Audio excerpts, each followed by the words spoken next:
我係博士，我係亞半。博士，點算啊？學校叫我哋做芒果果凍嘅專題報告，我淨係買咗芒果汁咋，返到學校肯定會俾老師鬧噶。唔使驚，其實有豬皮就可以做果凍。豬皮又臭又腥，點可能做果凍喎？我哋而家俾實驗證明啦！洗乾淨豬皮之後，可以加入薑蔥料酒，冷水下鍋，飛水8分鐘，要徹底刮走表面的油脂，同埋燒焦嘅部分，提鮮效果更強。如發現還有豬毛，可以用夾夾走。哇，真係冇臭味啦！呢一步緊記揾大人幫手將豬皮切成小狀，然後加鹽反覆沖洗，可以讓果凍更鮮嫩酥彈。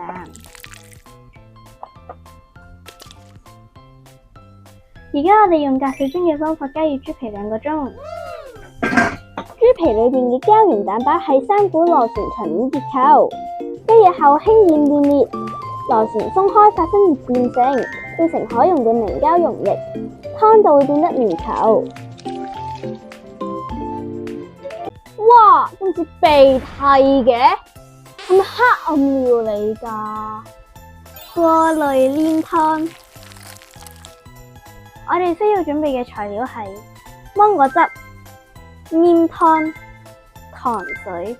黏湯同埋果汁嘅比例係1:1.5。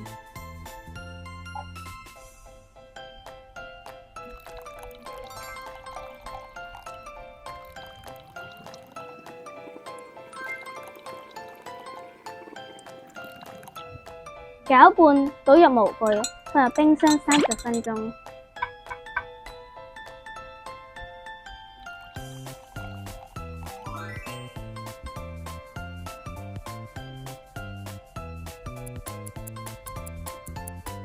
冷卻時，明膠層面分子互相連接成網狀結構，包住水分子，呢個叫膠形，因此果凍點搖都唔會散。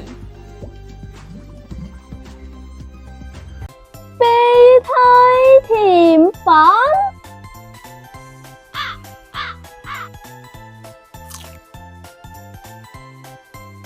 ，Q Q 彈彈嘅口感真係好好食啊！你都試下。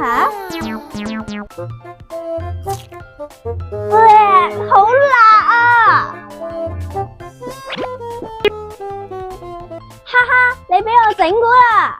我偷偷地整咗杯芥末果凍。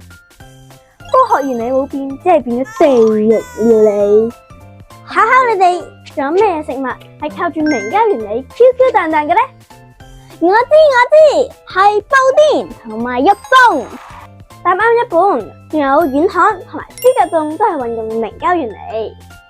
哦，多虧學校俾機會我哋參加中國傳統衍生 STEM 大探索同埋01 AI 成 STEM 比賽，仲攞咗特選1等獎。我先有自信將食材同埋科學結合埋一齊探索。學校喺課堂上邊教我哋運用 AI 工具，例如 DeepSeek 或者豆包，去幫手查資料、學習新知識。希望大家繼續用好奇心同埋 AI 一齊去探索生活裏面嘅科學啦！